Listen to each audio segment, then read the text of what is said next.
Hi students, KD channel classes में आपका स्वागत है।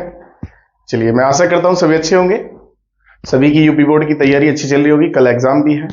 ठीक है, चलिए तो भाई मैं थोड़े से समय में आपको एक बहुत अच्छी क्लास देने जा रहा हूं, जिसका आपको इंतजार था। वो क्लास आखिर आज होने ही वाली है। मैं आपको एकदम बहुत जल्दी से, बहुत सरल तरीके से एकदम ऑर्गेनिक केमिस्ट्री की तैयारी कराता हूं। तो देखना किस तरीके से हम तैयारी करते हैं। चलिए भाई, मेरा यहां पर टॉपिक होगा, सबसे पहली बात ये टॉपिक है हमारा फिनोल यहां पर, और हम फिनोल को किस किस विधि से बना सकते हैं और कौन कौन फिनोल रासायनिक गुण देता है। पहली बात मेरी ये यहां पर समझकर चलेंगे कि यदि आपसे क्वेश्चन पूछा जाता है कि फिनोल के बनाने की विधि एवं रासायनिक गुणों का वर्णन करो, तो आपको कितने बनाने की विधि करनी है और कितने रासायनिक गुण करने हैं वो पहले मैं क्लियर करता हूं आपको।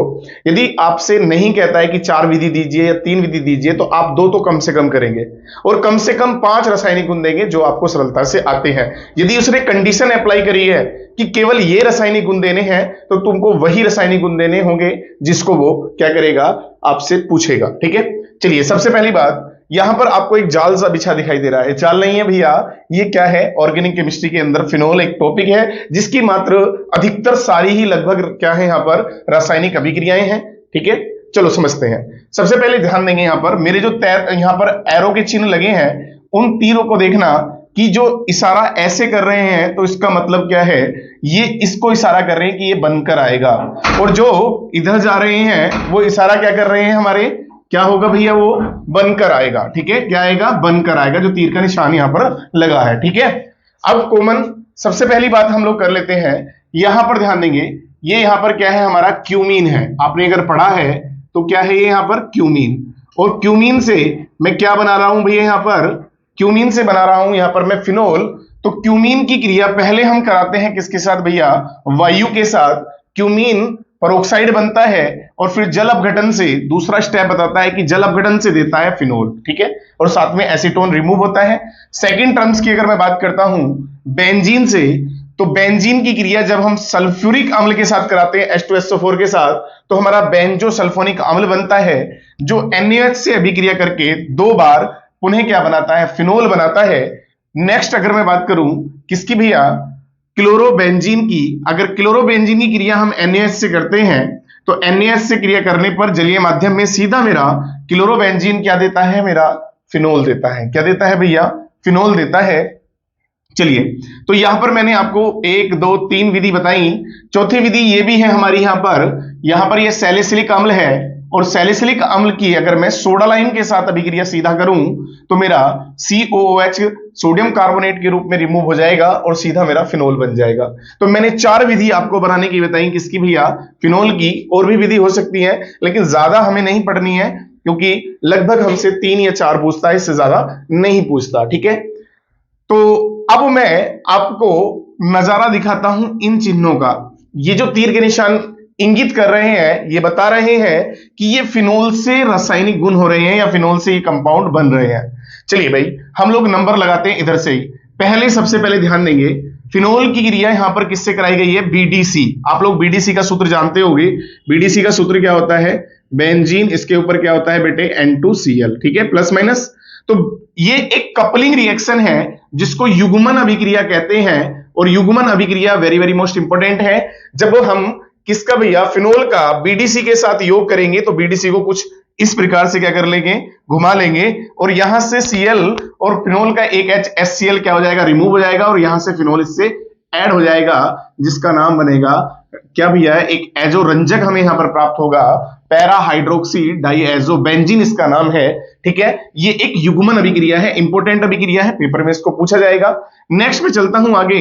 सेकंड टर्म्स मेरा बताता है NaOH और प्लस CO2 का मतलब क्या होता है, जिसमें सैलिसिलिक अम्ल मेरा बन रहा है, और सैलिसिलिक अम्ल का प्राप्त होना क्या है, फिनोल की अभिक्रिया सोडियम हाइड्रोक्साइड व कार्बन डाइऑक्साइड के साथ जब हम कराते हैं, तो सीधा ध्यान रखना, फिनोल से मेरा सैलिसिलिक अम्ल प्राप्त होता है, जो मेरी कोल्बे अभिक्रिया है, जिसको कोल्बे सिमट अभिक्रिया भी कह देते हैं। ठीक है, तो यहां से मेरी कोल्बे अभिक्रिया भी क्या हो गई है भैया, क्लियर हो गई है। कोल्बे रिएक्शन इंपोर्टेंट अभिक्रिया है, ये भी अक्सर इसको भी एग्जाम में पूछा जाता रहा है।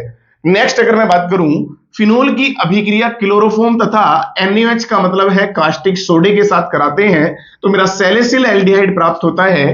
तो फिनोल क्लोरोफॉर्म और कास्टिक सोडे के साथ अभिक्रिया करके सैलिसिल एल्डिहाइड देता है, जिसको राइमर टीमैन अभिक्रिया कहते हैं। तो ये मेरी रिएक्शन हो जाती है राइमर टीमैन अभिक्रिया। ठीक है, राइमर टीमैन अभिक्रिया। तो चलिए भाई, इंपॉर्टेंट रिएक्शन है जिनको कमेंट्स में भी पूछ लेता है, यहां से आपका कमेंट्स भी तैयार हो जाता है, टिप्पणी भी तैयार हो जाती है और रासायनिक गुण भी तैयार हो रहे हैं।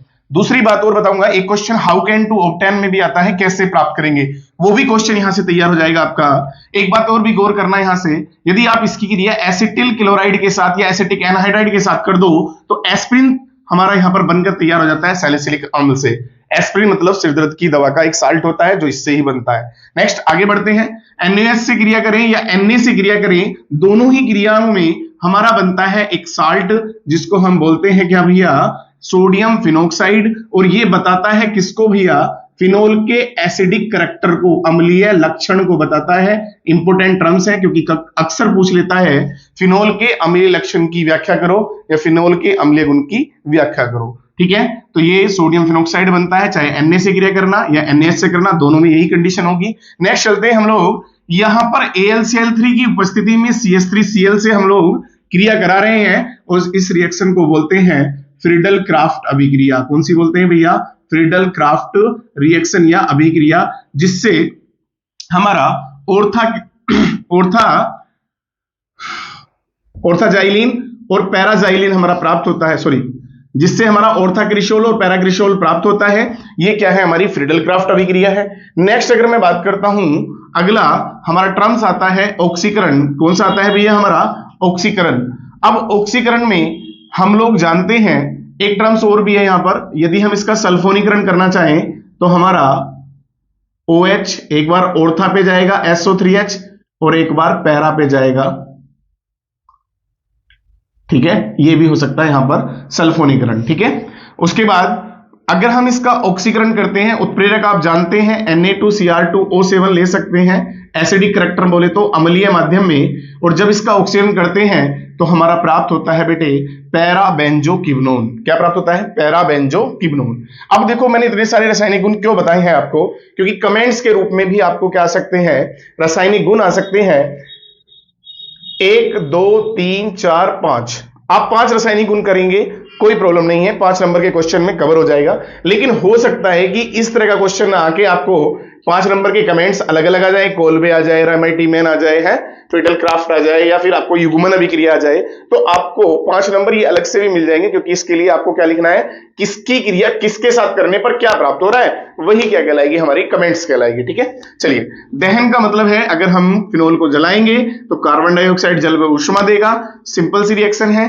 फिनोल की क्रिया जिंक डस्ट मतलब जिंक चूर्ण के साथ करेंगे तो ZnO बाहर चला जाएगा, यहां से H अंदर चला जाएगा और हमारा प्राप्त हो जाएगा बेंजीन।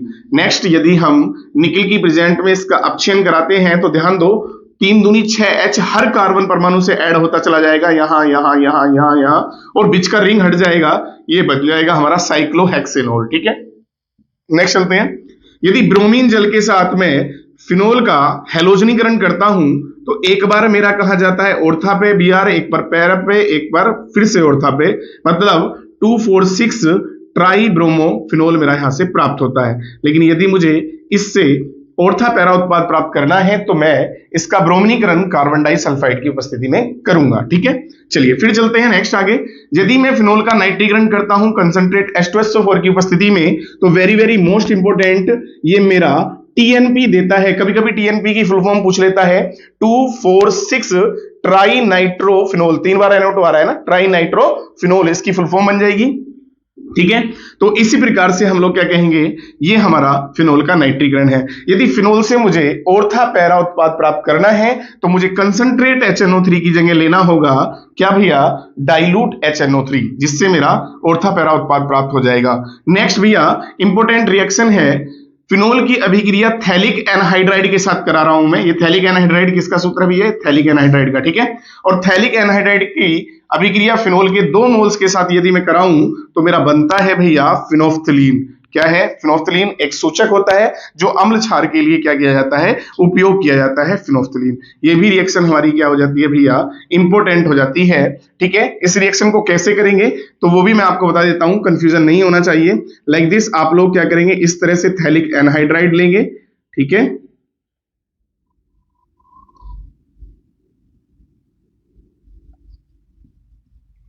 और यहां पर फिनोल को इस तरह से लिख देंगे,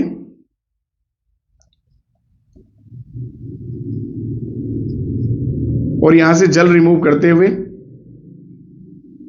तो हमारा बन जाएगा भैया क्या, थैलिक एनहाइड्राइड। तो इस तरह से जमाएंगे, इस तरह से हमारा बन जाएगा। अब यहां पर क्वेश्चन पूछ लेता है हाउ कैन टू ऑब्टेन में कई बार पूछा गया है पेपर में, कैसे प्राप्त करेंगे फिनोल से फिनोल्फथैलीन। ठीक है, तो हाई लेवल पर अगर कोई पेपर बनता है आपका तो ये क्वेश्चन जरूर पूछा जाता है, नॉर्मल पेपर में नहीं पूछा जाएगा। याद रखना, यदि फिनोल के बनाने की विधि और रासायनिक गुण आते हैं तो आपको क्या करना है, 5 नंबर का अगर क्वेश्चन आपको ये आता है तो बनाने की 2 या 3 विधि दे देंगे। ये याद रखना, फिनोल के बनाने की कौन सी विधि है, औद्योगिक विधि है, ध्यान देना, क्योंकि कई बार पूछ लेता है कैसे प्राप्त करेंगे क्यूमीन से फिनोल। क्या पूछ लेता है भैया, क्यूमीन से फिनोल। क्या रिमूव हुआ है मैंने उसको नहीं लिखा है, बहुत शॉर्ट में मैंने आपको समझाया है। ये वीडियो सिर्फ उसी को समझ में आएगी जिसको केमिस्ट्री का पता है। बहुत जल्दी तैयारी करने का एक बहुत छोटा सा रास्ता है। नेक्स्ट चलते हैं हम, अगला टर्म्स हमारा है इसमें डाई एथिल ईथर। क्या है भैया हमारा, डाई एथिल ईथर। यहां पर मेरा क्या है, डाई एथिल ईथर है, जिसको मैं कहूं तो इसको C2H5O C2H5 भी मान लेते हैं। IUPAC नाम की अगर मैं बात करूं, एथॉक्सी एथेन के नाम से इसको जाना जाता है। चलिए अब इसको किस किस से बनाएंगे। पहला टर्म्स एथिल एल्कोहल का यदि मैं निर्जलीकरण H2SO4 के साथ 140 डिग्री सेंटीग्रेड पर कराऊं 2 मोल्स लेकर, तो मेरा डाई एथिल ईथर मुझे प्राप्त होता है। सेकेंड टर्म्स मेरा इंपोर्टेंट आ जाता है, जिसको मैं विलियमसन संश्लेषण अभिक्रिया कहता हूं। एथिल अल्कोहल की क्रिया यदि मैं सोडियम एथोक्साइड के साथ करा रहा हूं तो मेरा रिमूव हो जाएगा यहां से NaCl और मेरा डाई एथिल ईथर प्राप्त होगा।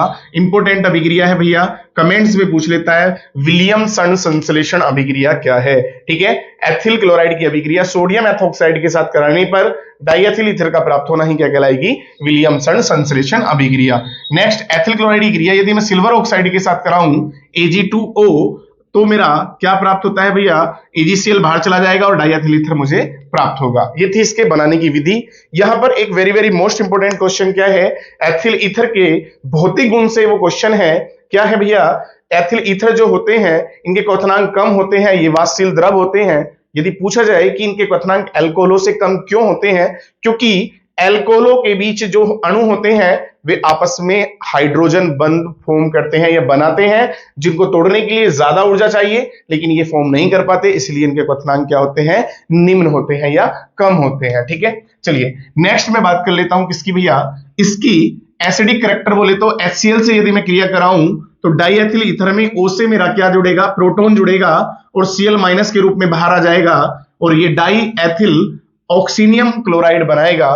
नेक्स्ट टर्म्स PCl5 से भी क्रिया कर लूं मैं, क्योंकि ध्यान देना ईथर के रासायनिक गुण आपको बुक में बहुत कम मिलते हैं NCERT में, तो इसलिए ध्यान देना, सही से समझकर चलेंगे। PCl5 से रिएक्शन करते हैं तो यहां से इतना हटाएंगे हम लोग, तो इसको अगर यदि मैं OH मानूं तो उसके स्थान पे C2H5Cl आता है, लेकिन यदि HCl रिमूव होता है तो ये वाला C2H5 डबल हो जाएगा Cl के रूप में और यहाँ का O और वहां POCl3 के रूप में रिमूव होगा। यदि मैं डाई एथिल ईथर का दहन करता हूं तो मुझे कार्बन डाइऑक्साइड व जल प्राप्त होंगे। बिल्कुल कॉमन बात है, ऑर्गेनिक केमिस्ट्री में जो भी कंपाउंड आपके पास है और आप उसका दहन करते हैं तो ज्यादातर वो क्या रिमूव करेगा, कार्बन डाइऑक्साइड व जल ही रिमूव करेगा। रिएक्शन बैलेंस कर देंगे, बैलेंस नहीं है। यदि डाई एथिल ईथर का रेड फास्फोरस की उपस्थिति में HI के साथ अपचयन कराया जाए तो ये 2 बार C2H6 के मोल देगा और साथ में जल रिमूव कर देगा। ठीक है, अगर डाई एथिल ईथर का निर्जलीकरण किया जाए तो डिहाइड्रेशन पर ये एथीन में कन्वर्ट हो जाता है और क्या रिमूव करता है, जल रिमूव करता है। ये रासायनिक गुण किसके समान है, इसके एथिल अल्कोहल के समान है। जैसे एथिल अल्कोहल निर्जलीकरण पे एथीन देता है, ऐसे ईथर भी क्या देता है, एथीन देता है। एथिल अल्कोहल PCl5 से क्रिया करके एथिल क्लोराइड बनाता है, तो ईथर भी PCl5 से क्रिया करके क्या बनाता है, एथिल क्लोराइड बनाता है। समझ गए ना, तो ये जो केमिकल प्रॉपर्टी चल रही है इसकी, ये वही केमिकल प्रॉपर्टीज हैं जो किसके समान है भैया, एथिल अल्कोहल के समान है, ध्यान रखना। तभी तो उसी तरह से पेश आ रही है। निर्जलीकरण भी हो गया, रेड फास्फोरस के साथ अपचयन, दहन, ये सब किसके समान है, एथिल अल्कोहल के साथ। लेकिन यदि हम HI के साथ अभिक्रिया करते हैं डाई एथिल ईथर की ठंडे में, किसमें भैया, ठंडे माध्यम में करते हैं, तो एक बॉन्ड यहां से टूटता हुआ C2H5OH बनाएगा और यहां से एक बॉन्ड टूटता हुआ C2H5I बनाएगा। तो मेरे कहने का मतलब क्या है, यहां पर एथिल आयोडाइड, एथिल अल्कोहल दोनों प्राप्त होंगे। लेकिन यदि मैं यहां पर इसी क्रिया को हॉट माध्यम में करूं या इसको गर्म कर दूं तो याद रखना गर्म माध्यम में एल्कोहल नहीं बनती, सारा ईथर आयोडाइड में कन्वर्ट हो जाता है। ये एक मेन पॉइंट है इसका, ठीक है। चलिए, यदि मैं डाई एथिल ईथर की क्रिया क्लोरीन के साथ कराता हूं अंधेरे में, तो अंधेरे में Cl2 के साथ क्रिया करने पर मात्र एक एक H को रिमूव करेगा, alpha alpha dash die chloro ethyl ether बनाएगा। ये कौन भैया? हमारा डाई एथिल ईथर। लेकिन यदि यही क्रिया प्रकाश में करा दी जाए तो जितने भी H हैं सारे H को रिमूव कर देगा Cl, तो मेरा पर क्लोरो डाई एथिल ईथर प्राप्त होगा, ठीक है। चलिए नेक्स्ट, ये पॉइंट हमारा यहां से क्लियर हो जाता है। अब मैं इसके बारे में एक बात और आपको बता दूं, कमेंट्स के रूप में विलियमसन संश्लेषण अभिक्रिया यहां पर इंपोर्टेंट बन जाती है, ठीक है। और जी, या फिर इसके रासायनिक गुण के रूप में या इसको बनाने की विधि के रूप में पूछ लेता है। और इथरो के यूज हम लोग किसके रूप में करते हैं, या लाइक दिस मेडिकल क्षेत्र में हम बहुत ज्यादा इनका यूज करते हैं। और ये एक वाष्यशील द्रव भी है, हल्के भी हैं, इनसे थिनर इत्र वगैरह बनाने में इसको उपयोग किया जाता है, ठीक है। चलिए भाई, अगला नेक्स्ट पॉइंट हमारा आता है, ठीक है। अगला पॉइंट हम लोग लेके चलते हैं फॉर्मल्डिहाइड। तो फॉर्मल्डिहाइड क्या है हमारा? HCHO होता है भैया, और फॉर्मल्डिहाइड का IUPAC नाम होता है मेथेनल। क्या होता है? मेथेनल। मेथेनल इसको या मेथेनेल के नाम से इसको जाना जाता है। तो फॉर्मल्डिहाइड को बनाने के लिए किन किन विधियों का हम यूज कर सकते हैं? पहला मेरा, मैथिल अल्कोहल को कॉपर वाष्प की उपस्थिति में यदि मैं 300 डिग्री सेंटीग्रेड ताप पर गर्म करूं तो मेरा क्या प्राप्त हो जाता है भैया? यहां से मैथिल अल्कोहल से विहाइड्रोजनीकरण द्वारा H2 यहां से रिमूव होने पर मेरा फॉर्मल्डिहाइड प्राप्त होता है। बिल्कुल सिंपल सी विधि है। अब ये मैथिल अल्कोहल का एक रासायनिक गुण भी बन गया है, ठीक है। किसका रासायनिक गुण बन गया है? मैथिल अल्कोहल का एक रासायनिक गुण बन गया है और फॉर्मल्डिहाइड के बनाने की विधि बन गई है। यही तो खासियत है ऑर्गेनिक केमिस्ट्री की कि एक रिएक्शन से दूसरी रिएक्शन हमारी तैयार हो जाती है। मैथिल अल्कोहल का यदि मैं नवजात ऑक्सीजन का मतलब क्या है भैया? ऑक्सीकरण। अम्लीय K2Cr2 के साथ यदि मैं ऑक्सीकरण करता हूं तो मेरा फॉर्मल्डिहाइड देता है कौन भैया? मैथिल अल्कोहल, ठीक है। दो विधि हो गई है। तीसरी विधि, यहां पर ये कैल्शियम फॉर्मेट है हमारा, ये क्या है? फॉर्मिक अम्ल का कैल्शियम लवण है, जिसका मैं शुष्क आसवन कर दूं तो यहां से CaCO3 बाहर चला जाएगा और मेरा फॉर्मल्डिहाइड बन जाएगा। क्या रिमूव हो जाएगा भैया? यहां से CaCO3 यहां से रिमूव हो जाएगा और मेरा क्या बन जाएगा? फॉर्मल्डिहाइड बन जाएगा, ठीक है। एथीन का ओजोनी अपघटन करने पर जलयोजन द्वारा क्या प्राप्त होता है? मेरा फॉर्मल्डिहाइड प्राप्त होता है। अच्छी रिएक्शन है, कभी कभी इसको फिलिंग द ब्लैंक्स में पूछ लेता है एथीन के ओजोनी अपघटन वाली को, ठीक है। चलिए, उसके बाद हम जानते हैं केमिकल प्रॉपर्टीज पर चलते हैं, क्योंकि मेरा एरो बता रहा है HCN से कराने पर HCN का योग होता है, फॉर्मल्डिहाइड साइनोहाइड्रीन देता है। और अगर हम फॉर्मल्डिहाइड की क्रिया अमोनिया के साथ कराएं तो ये मेरा भैया यूरोट्रोपिन देता है। इंपोर्टेंट अभिक्रिया है। यूरोट्रोपिन फॉर्मल्डिहाइड की क्रिया अमोनिया से करने पर प्राप्त होता है। यदि इसके उपयोग पूछने लगे तो हम कह सकते हैं इसका उपयोग हम गठिया बाह्य के रूप में या फिर वृक्क या किडनी या मूत्र संबंधी रोगों में इसका उपयोग किया जाता है। किसका भैया? यूरोट्रोपिन का। इसका रासायनिक नाम हेक्सामेथिलीन टेट्राएमीन होता है, ठीक है। कॉमन ध्यान रखेंगे क्योंकि ये भी इंपोर्टेंट है हमारा अमोनिया के साथ क्रिया करना। किसका? फॉर्मल्डिहाइड का।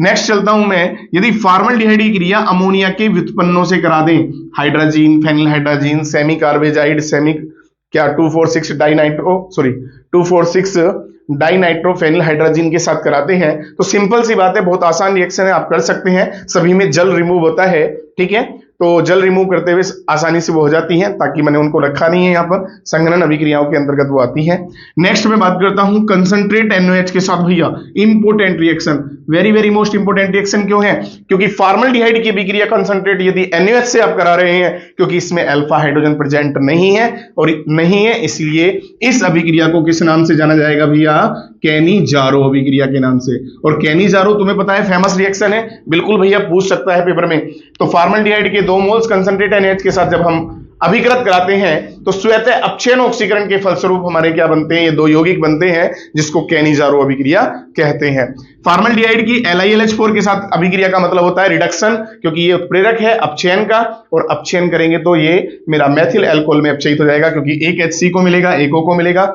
नेक्स्ट Ag2O का मतलब होता है बेटे रजत दर्पण, और दे रहा है हमारा Ag मेरा रजत दर्पण है, और रजत दर्पण हमारा कौन देता है भैया? फेलिंग टेस्ट देता है या टोलेन टेस्ट? टोलेन टेस्ट देता है। और टोलेन टेस्ट का मतलब होता है Ag2O से क्रिया कराने पर ये प्रबल ये एक ऑक्सीकारक होता है, प्रबल नहीं कह सकता मैं, क्योंकि ये एसीटोन को ऑक्सीकृत नहीं करता है, तो इसीलिए एसीटोन फेलिंग टेस्ट और टोलेन टेस्ट नहीं देता है।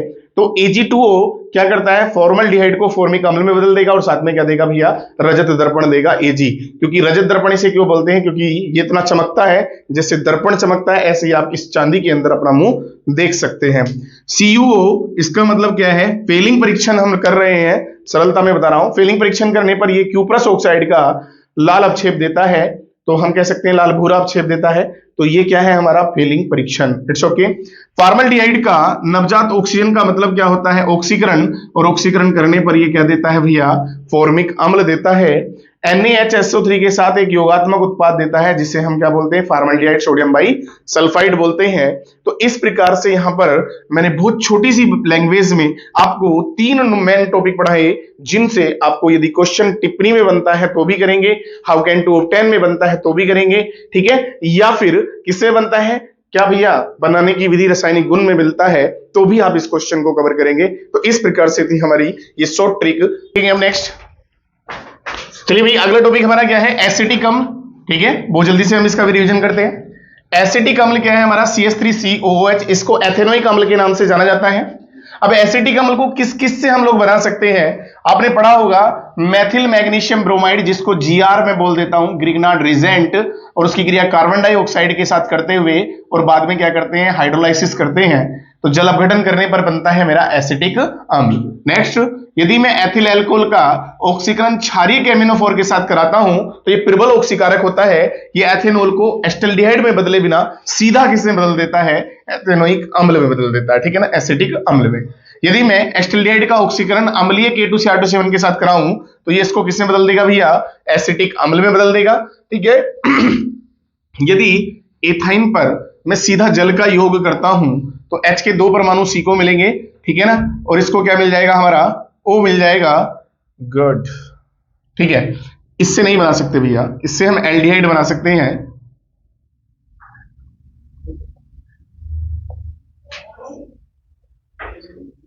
ठीक है, ये नहीं है, इससे एस्टल्डिहाइड बना सकते हैं हम, एसिटिक अम्ल इससे नहीं बनेगा। चलिए नेक्स्ट देखिए, यदि आपका साइनाइड ग्रुप है तो साइनाइड ग्रुप में यदि हम इसका अम्लीय माध्यम में जल अपघटन करें तो सीधा मेरा कार्बोक्सिलिक ग्रुप बनता है, ठीक है। अब समय वो नहीं है कि सर रिएक्शन को खोलकर बताइए, नहीं भैया, रिवीजन लेना है, खोलकर तो पढ़ते हुए पूरी साल हो गई।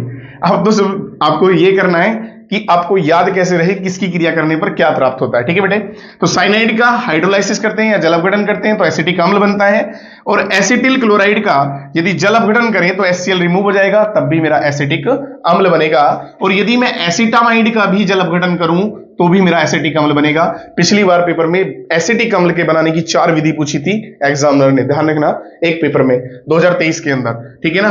तो चलिए आगे चलते हैं, नेक्स्ट आगे। अब मैं केमिकल प्रॉपर्टीज की बात कर रहा हूं, ध्यान देना। एसिटिक अम्ल की जो फिजिकल प्रॉपर्टी है ये कॉमन याद रखना कि ये क्या होते हैं। एसिटिक अम्ल क्या है, कार्बोक्सिलिक अम्ल है, और कार्बोक्सिलिक अम्ल तुम्हारे ऑर्गेनिक केमिस्ट्री के अंदर जितने भी एल्कोहल या जो भी यौगिक हैं उनमें ज्यादा अम्लीय होता है, ध्यान देना, ठीक है। इसी के कारण यहाँ एक बहुत इंपॉर्टेंट रिएक्शन भी हम इसकी पढ़ने वाले हैं, याद रखना, इनके क्वथनांक एल्कोहलों से भी उच्च होते हैं क्योंकि इनके अंदर द्वितीयन होता है, डाइमर, ठीक है। चलिए PCl5 से क्रिया करेंगे तो हमारा जो OH है इसके स्थान पे Cl आएगा, एसिटिल क्लोराइड बनेगा। सोडियम या हाइड्रोक्साइड के साथ करेंगे तो हमारा सोल्ट फॉर्म होगा, ठीक है, जो इसके करैक्टर को बताता है, एसिडिक करैक्टर को, अम्लीय लक्षण को, ठीक है। सोडियम हाइड्रोजन कार्बोनेट बताता है कि ये फिनोल से ज्यादा अम्लीय होता है, तभी तो ये सोडियम हाइड्रोजन कार्बोनेट के साथ रिएक्शन देता है, फिनोल सोडियम हाइड्रोजन कार्बोनेट के साथ रिएक्शन नहीं देता, याद रखना। तो ये फिनोल से ज्यादा अम्लीय होता है। P2O5 का मतलब होता है इसका निर्जलीकरण, आई मीन डिहाइड्रेशन होता है, और निर्जलीकरण में होता क्या है बेटे, मेरा एसिटिक एनहाइड्राइड प्राप्त होता है। नेक्स्ट चलता हूं मैं, एसिटिक अम्ल का ये जो रिएक्शन है मेरा, इसको शुष्क आसवन बोलते हैं। क्या बोलते हैं भैया, शुष्क आसवन। पहले तो कैल्शियम एसिटेट प्राप्त होता है, 2 मोल से लेकर कैल्शियम ऑक्साइड के साथ रिएक्शन कराएंगे, और फिर इसका जगह दी हम शुष्क आसवन करेंगे तो हमारा एसीटोन यहां से बन जाता है, और एसीटोन के ये बनाने की विधि भी हो जाती है। यहां से कैसे प्राप्त करेंगे, में एसिटिक अम्ल से एसीटोन पूछ लेता है तो आपको ये क्लियर करना है। IUPAC नाम में पूछ लेता है एथेनोइक अम्ल से प्रोपेनोन, तो ठीक है, याद रखना। आगे चलते हैं, नेक्स्ट NH3 से क्रिया करते हैं तो मेरा एसिटामाइड प्राप्त होता है। इसको साथ में गर्म भी करेंगे क्योंकि यहां पर मैंने एक ही स्टेप में करी है जबकि ये 2 स्टेप में रिएक्शन होती है। नेक्स्ट यहां पर ध्यान देंगे, NaOH और CO के साथ जब हम क्या कराते हैं, इसको बोलते हैं बेटे सोडा लाइम। क्या बोलते हैं, सोडा लाइम के साथ हम अभिक्रिया करा रहे हैं, और सोडा लाइम के साथ अभिक्रिया कराने पर मेरा एल्केन प्राप्त होता है, जिसको मैं क्या कहूंगा भैया, यहां से इस अभिक्रिया को कहते हैं विकार्बोक्सिलीकरण। क्या बोलते हैं? विकार्बोक्सिलीकरण। ध्यान रखेंगे। चलिए नेक्स्ट आगे। अगर मैं यहां पर ध्यान दूं तो मैंने यहां पर N3H बोले तो हाइड्रोजोइक अम्ल के साथ क्रिया कराई है, और हाइड्रोजोइक अम्ल के साथ मेरा मेथिलामीन प्राप्त होता है, और जिसको मैं सीमट अभिक्रिया के नाम से जानता हूं। इंपोर्टेंट अभिक्रिया है। नेक्स्ट, एसिटिक अम्ल की क्रिया रेड फास्फोरस की उपस्थिति में क्लोरीन के साथ कराने पर अल्फा क्लोरो एसिटिक अम्ल प्राप्त होता है, जिसको मैं HVZ रिएक्शन कहता हूं, हेल-वोलार्ड जोलेंसी की अभिक्रिया। बस सिंपल क्या है, आपको उतनी लाइन लिखनी है। एसिटिक अम्ल की क्रिया क्लोरीन के साथ रेड फास्फोरस की उपस्थिति में कराने पर अल्फा क्लोरो एसिटिक अम्ल का प्राप्त होना HVZ रिएक्शन कहलाती है। ठीक है ना। चलिए नेक्स्ट, अब मेरा यहां से एसिटिक अम्ल कंप्लीट होता है, तो कुछ टिप्पणियां मेरी यहां पर क्लियर हो जाएंगी, जैसे शुष्क आसवन है, विकार्बोक्सिलीकरण है। एक रिएक्शन और भी होती है बेटे इसकी, यदि यहां पर इसकी क्रिया किससे कर दें, एल्कोहल से कर दें, C2H5OH से, तो मेरा बन जाता है यहां पर CH3O CO C2H5 मैं कह सकता हूं। इसे बोलते हैं एस्टर। एस्टर बोले तो क्या कह सकते हैं हम, ये एस्ट्रिफिकेशन या एस्ट्रीकरण अभिक्रिया के नाम से जानी जाती है। इसमें याद रखना, यहां पर बंध जो टूटेगा एस्ट्रीकरण में C और O के बीच का टूटेगा। ठीक है। चलते हैं नेक्स्ट आगे। तो ये पॉइंट हमारा यहां से क्लियर हुआ, तो ध्यान देना। आगे अगला टॉपिक हमारा है क्या भैया, नेक्स्ट टॉपिक हमारा होता है क्लोरोबेंजीन। और क्लोरोबेंजीन इंपोर्टेंट क्यों बन जाता है, क्योंकि इसमें कुछ टिप्पणियां बन जाती हैं जो बहुत इंपॉर्टेंट है। क्लोरोबेंजीन को बनाने के लिए याद रखना, पहले हमें प्रयोगशाला में सबसे पहले BDC बनाना होता है। ये एक अस्थायी यौगिक है, इसे ज्यादा समय बनाकर नहीं रख सकते, इसलिए इसे तुरंत बनाना पड़ता है। कहां पर भैया, लैब में, डायजोटीकरण विधि द्वारा। और डायजोटीकरण से जो BDC प्राप्त होता है उसकी क्रिया Cu2Cl2 के साथ HCl के साथ हम कराते हैं, तो मेरा क्लोरोबेंजीन यहां पर प्राप्त हो जाता है। क्या प्राप्त हो जाता है भैया, मेरा क्लोरोबेंजीन प्राप्त हो जाता है। क्योंकि याद रखना, इसके जल अपघटन से सीधा मेरा फिनोल भी बन जाता है। शायद मैंने फिनोल में इसको नहीं बनाया है, ध्यान रखना। BDC के जल अपघटन से फिनोल बन जाता है, फिनोल के बनाने की एक और विधि मिल जाएगी आपको। ठीक है। चलिए नेक्स्ट, यदि मैं इस रिएक्शन को BDC को Cu2Cl2 HCl के साथ क्या करता हूं भैया, अभिकृत कराता हूं या गर्म करता हूं, तो ये मेरी अभिक्रिया कहलाती है सैंडमायर अभिक्रिया, जिसको मैं सांडमायर रिएक्शन भी कह देता हूं। ठीक है ना। ध्यान रखेंगे, सैंडमायर अभिक्रिया हो गई है। नेक्स्ट, अगर यही उत्प्रेरक अगर बदल दिया जाए तो ये मेरी क्रिया हो जाएगी भैया गाटरमान अभिक्रिया। कौन सी भैया, गाटरमैन अभिक्रिया या गाटरमान अभिक्रिया हम बोल देते हैं। सिर्फ उत्प्रेरक का खेल है, Q+ क्लोराइड है, यहाँ कॉपर HCl के साथ करा रहा है। ठीक है। बेंजीन का हैलोजनीकरण क्लोरीन के साथ कराएं तो ये हैलोजनीकरण एक रिएक्शन होती है जिससे सीधा क्लोरोबेंजीन हमें प्राप्त होता है। और यहां पर अगर बेंजीन की क्रिया HCl और वायु के साथ कराएं तो ये एक रास्टिंग प्रोसेस होता है, रास्टिंग प्रोसेस कह देते हैं जिसको, इसके द्वारा क्लोरोबेंजीन बन जाता है। NCERT में रिएक्शन नहीं है। चलिए नेक्स्ट, अब मैं बात करता हूं इसके रासायनिक गुण की। बहुत इंपॉर्टेंट बात क्या है, यदि आप लोग NaH से अभिक्रिया कर रहे हो तो ये इसकी नाभिक रागी प्रतिस्थापन अभिक्रिया है। और 300 डिग्री सेंटीग्रेड 200 ATM दाब क्यों लेना पड़ रहा है, क्योंकि हेलोएनिन नाभिक रागी प्रतिस्थापन अभिक्रियाओं के प्रति कम क्रियाशील होते हैं, क्योंकि अनुनाद प्रभाव के कारण इन दोनों के बीच में द्विबंध का गुण आ जाता है। ये क्वेश्चन भी पूछ लिया जाता है कभी, इसीलिए हमें इतना ताप और दाब लेना पड़ रहा है यहां पर। ठीक है। नेक्स्ट, अमोनिया से Q+ ऑक्साइड की प्रेजेंट में अगर हम रिएक्शन कराते हैं तो सीधा मेरा एनिलीन बनता है। इंपोर्टेंट रिएक्शन बन जाती है भैया, यदि मैं सोडियम धातु के साथ क्लोरोबेंजीन के 2 मोल्स ले लूं तो मेरा बाइफेनिल प्राप्त होता है। क्या प्राप्त होता है बेटे, मेरा बाइफेनिल प्राप्त होता है, जिसको मैं कौन सी अभिक्रिया कहता हूं भैया, फिटिंग अभिक्रिया कहता हूं। ठीक है। यहां पर क्लोरल के साथ मैं रिएक्शन कर रहा हूं क्लोरोबेंजीन की, तो मेरा प्राप्त हो रहा है DDT। इंपोर्टेंट टॉपिक है, पेपर में टिप्पणी पूछी जाएगी, DDT पर टिप्पणी कीजिए। तो क्लोरल क्या सूत्र होता है, CCl3CHO। जब क्रिया करते हैं तो मेरा यहां से क्लोरोबेंजीन के 2 मोल्स लेकर जल रिमूव होता है और मेरा para dash dichloro diphenyl trichloro ethane प्राप्त होता है। और इसका उपयोग किसमें किया जाता है भैया, मच्छरों को मारने में या टाइफस जुओं को मारने में किया जाता है। हानिकारक प्रभाव इसके बहुत ज्यादा है, क्योंकि मृदा में बहुत ज्यादा टाइम में अपघटित होता है, तो काफी समय तक इसकी मात्रा बना रहने के लिए ये दुष्प्रभाव डालता है, ध्यान रखना। नेक्स्ट, ये यहां पर Cl2 के साथ रिएक्शन का मतलब होता है हैलोजनीकरण, ऑर्था पैरा उत्पाद यहां पर प्राप्त होते हैं।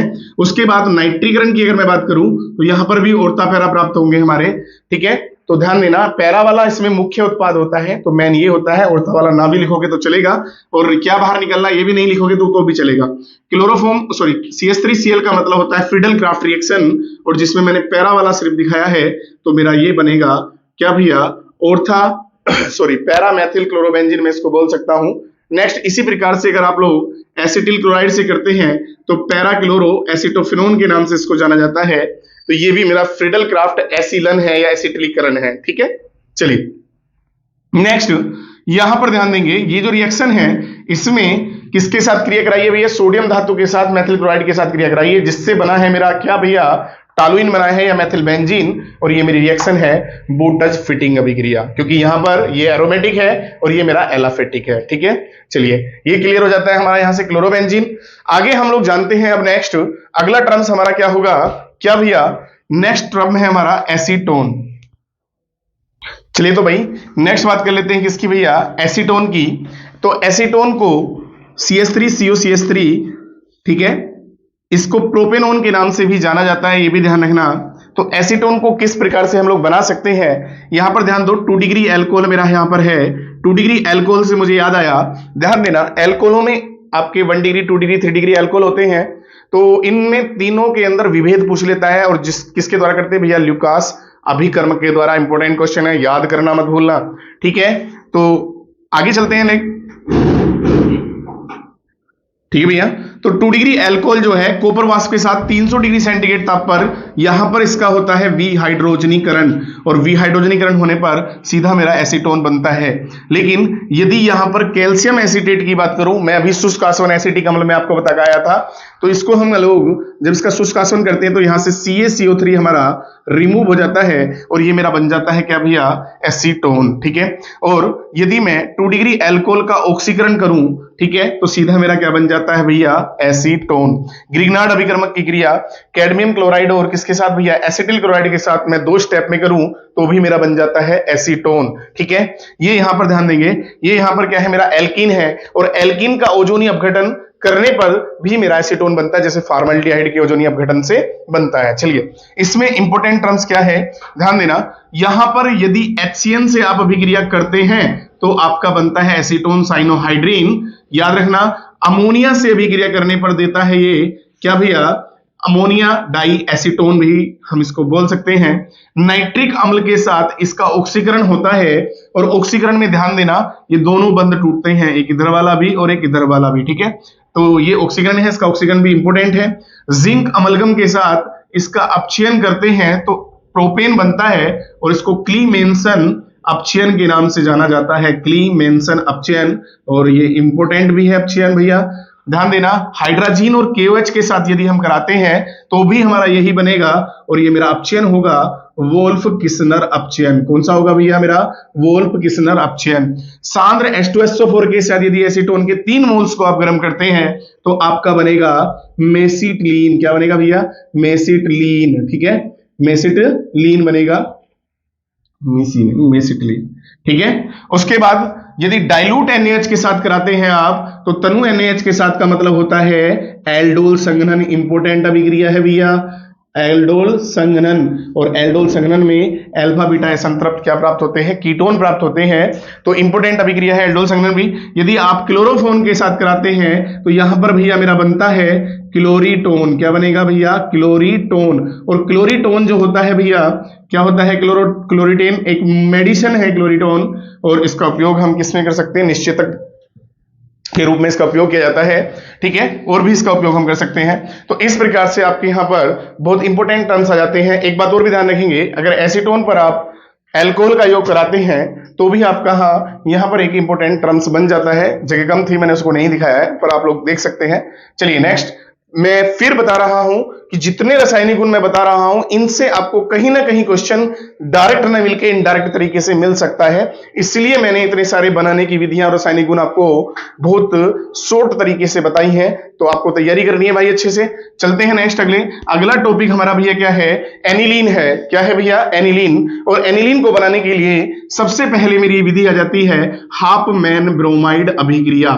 ठीक है बेटे, मैं टिप्पणी भी एक साथ बता के चल रहा हूं जो आपकी पूछी जाएगी। हाफमैन ब्रोमाइड अभिक्रिया में बेंजोअमाइड क्रिया ब्रोमीन जल तथा कास्टिक सोडे के साथ कराने पर एनिलीन का प्राप्त होना हाफमैन ब्रोमाइड अभिक्रिया कहलाती है। नाइट्रोबेंजीन का 6H के साथ अपचयन आप SnHCl के साथ करने पर एनिलीन आपका बनता है। क्लोरोबेंजीन की क्रिया जो अभी हमने पढ़ी थी किसमें भैया, क्लोरोबेंजीन में, तो भी हमारा क्या बन जाता है, एनिलीन बन जाता है। नेक्स्ट यदि मैं बात करता हूं अब इसकी केमिकल प्रॉपर्टीज की, तो बनाने की 3 विधि काफी है। तो प्रॉपर्टीज में पहली रिएक्शन यहां पर आई है, देखो NCS यहां पर बन के आ रहा है, इसको कहते हैं हाफमैन मस्टर्ड ऑयल अभिक्रिया। क्या बोलते हैं, हाफमैन मस्टर्ड ऑयल अभिक्रिया। ठीक है, इसमें जो पदार्थ होता है सरसों के तेल जैसी गंध आती है, इसलिए इसको मस्टर्ड ऑयल अभिक्रिया बोलते हैं हम लोग। ठीक है, चलिए अगर हम लोग यहां पर कार्बन डाइऑक्साइड के साथ करते हैं तो इसमें ध्यान रखना बेंजीन थायोआइसोसाइनाइड प्राप्त होता है। एल्किल एमीन में भी आप लोग ये रिएक्शन कर सकते हैं, HgCl2 यहां पर उत्प्रेरक होगा। यहां पर ध्यान देंगे भैया, इंपॉर्टेंट अभिक्रिया है जिसको हम बोल देते हैं कार्बिल एमीन अभिक्रिया। कौन सी बोलते हैं, कार्बिल एमीन अभिक्रिया। क्लोरोफॉर्म और कास्टिक पोटास के साथ कराने पर दुर्गंधपूर्ण आइसोसाइनाइड का प्राप्त होना ही क्या कहलाएगी, हमारी कार्बिल एमीन रिएक्शन कहलाएगी। चलिए भैया, यहां पर बन रहा है BDC, और BDC बनने का मतलब ये कौन सी अभिक्रिया है भैया, हमारी डाई एजोटीकरण। इस बार पेपर में इंपॉर्टेंट है ये डाई एजोटीकरण अभिक्रिया, जो है पेपर में पूछी जा सकती है। भैया मैं कह रहा हूं ये इंपॉर्टेंट रिएक्शन के अंतर्गत आती है, कार्बिल एमीन और डाई एजोटीकरण। नेक्स्ट चलते हैं HCl से क्रिया करके ये क्या बनाता है, एनिलीनियम लवण बनाता है, क्लोराइड बोल सकते हैं, एनिलीनियम क्लोराइड। ये एक साल्ट है जो किसको बताता है, इसके क्षारीय लक्षण को बताता है। याद रखना, क्षारीय करैक्टर अगर पूछता है तो अम्ल से क्रिया करेंगे, और अम्लीय करैक्टर पूछता है तो क्षार से क्रिया करेंगे, ध्यान देना। ठीक है, एसिटिल क्लोराइड से क्रिया करने पर यहां पर हमारा क्या प्राप्त होता है, एसिटिनिलाइड प्राप्त हो जाता है, या मैं इसको बोल सकता हूं N-फेनिलेसिटामाइड भी बोल सकता हूं। लेकिन ये बात ध्यान रखना, इस रिएक्शन को हम क्या बोल देते हैं भैया, क्या बोल देते हैं, इसको हम बोल देते हैं एसिटिलीकरण के नाम से जान जाते हैं। किसके नाम से जानते हैं, एसिटिलीकरण के नाम से जानते हैं। नेक्स्ट C6H5COCl से करने पर मेरा N-फेनिल बेंजोमाइड प्राप्त होता है, जिसको किस नाम से जाना जाता है भैया, बेंजोइलीकरण के नाम से जाना जाता है, बेंजोइलीकरण। ठीक है, याद रखना, ऊपर वाला एसिटिलीकरण था। अब ब्रोमीन जल के साथ क्या करता है, एनिलीन फिनोल की तरह 2,4,6 ट्राइब्रोमो एनिलीन देता है।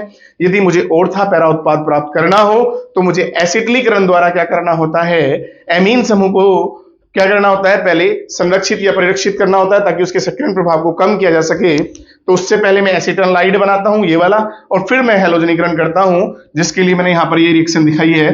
पहले एसिटिल क्लोराइड से क्रिया करेंगे, फिर क्लोरीन से करेंगे। पैरा वाला मुख्य उत्पाद है इसलिए पैरा दिखाया है। सल्फोनीकरण में हमारा यहां पर क्या प्राप्त होता है भैया, पैरा एमिनो बेंजो सल्फोनिक अम्ल प्राप्त होता है। यदि ये प्रोटॉन त्याग दे तो NH2 ग्रहण कर लेता है, तो यहां से बनता है मेरा क्या भैया, ज्वीटर आयन। क्या बनता है, ज्वीटर आयन। ठीक है, ध्यान रखना, ज्वीटर आयन। चलिए नेक्स्ट, यदि मैं एनिलीन की क्रिया किससे करा दूं भैया, BDC से करा दूं, तो यहां पर कपलिंग रिएक्शन देता है, और कपलिंग रिएक्शन के द्वारा क्या बनता है मेरा भैया, एक एजोरंजक, या मैं कह सकता हूं डाई बनती है। ठीक है, पैरा अमीनो डाइएजो बेंजीन है। इसको ऐसे दिखा सकते हैं, जगह नहीं है, मैंने ऐसे दिखा दिया, इससे भी कोई दिक्कत नहीं है। तो इस प्रकार से हमारा ये टॉपिक कंप्लीट हुआ भैया, एनिलीन। तो मैंने आपको कई सारे टॉपिक बताए हैं, तो भाई अच्छे से तैयारी करना। नेक्स्ट बात मैं और कर लेता हूं, ये जो 2024 का एग्जाम है आपका, इस एग्जाम में पेपर बहुत इजी आने वाला है, इतना टफ नहीं आएगा अगर आपने अच्छे से पढ़ा है तो। चलिए भाई, तो मैं अब एक बात और आपको बता देता हूं, यदि आप तैयारी कर रहे हैं और आपके पास समय वैसे कम है, लेकिन फिर भी मेरे कहने से पोटेशियम डाइक्रोमेट और आपका कमीनोफोर KMNO4 जो है इंपॉर्टेंट टॉपिक है, उसको तैयार कर लेंगे। और भैया आपका कोऑर्डिनेशन कंपाउंड से VBT और आपका क्या भैया IUPAC नामांकन और समायता भी इस बार इंपॉर्टेंट है, जो एग्जाम में जरूर लगेगी। ठीक है, और एक बात ध्यान देना, ऑर्गेनिक केमिस्ट्री में आपका प्रोटीन है और आपका ग्लूकोज है। ग्लूकोज बहुत इंपॉर्टेंट टॉपिक है, क्योंकि समय कम है, मैंने बहुत कम समय में छोटी सी वीडियो में बहुत कुछ पढ़ाया है। ठीक है, तो याद रखना, ग्लूकोज आपका इंपॉर्टेंट है इस बार, और प्रोटीन आपका विटामिन, इनसे क्वेश्चन 5 नंबर तक का आपका लग जाता है। और DNA RNA में तो अंतर भैया हमारा नॉर्मल सही है, अधिकतर बच्चों को पता होता है, जो मैथ वाले होते हैं उनकी थोड़ी प्रॉब्लम होती है, बाकी सभी को पता होता है। ठीक है, तो चलिए भाई अच्छे से आप तैयारी कीजिए। तो बेस्ट ऑफ लक, मिलते हैं फिर कल पेपर के साथ। ठीक है, चलिए धन्यवाद।